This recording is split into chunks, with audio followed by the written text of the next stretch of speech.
આપનું સ્વાગત છે। ભારત જોડો ન્યાય યાત્રા વ્યારાના જૂના બસ સ્ટેન્ડ પાસે પહોંચતા રાહુલ ગાંધીએ સભાને ગજવી। ભારત જોડો ન્યાય યાત્રા તાપીના વ્યારામાં પહોંચી રાહુલ ગાંધીએ વ્યારાના જૂના બસ સ્ટેન્ડ પાસે સભાને ગજવી। રાહુલ ગાંધીએ અદાણી અંબાણીને લઈ આદિવાસીઓ સાથે અન્યાય થઈ રહ્યો છે તેવું જણાવ્યું।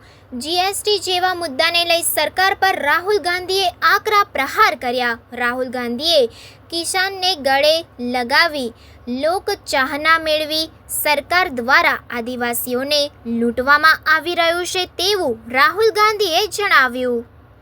Reporter Hitesh Naik, crime reporters TV news, Tapi. मान लो इनके 5,000 28% जीएसटी इन्होंने दी और उसकी लाखों करोड़ रुपए की आमदनी वो भी इतना ही देना है। अगर अंबानी यही शर्ट खरीदे तो जितनी जीएसटी मेरे भाई ने दी है उतनी जीएसटी वो देगा। वो अरबपति है, ये खेती कर रहा है, ये अन्याय नहीं है तो क्या है? और आप लोगों को मालूम ही नहीं है। आपको मालूम नहीं कि आप जीएसटी कितने बैठ जाओ, आपको मालूम नहीं कितनी जीएसटी देते हो।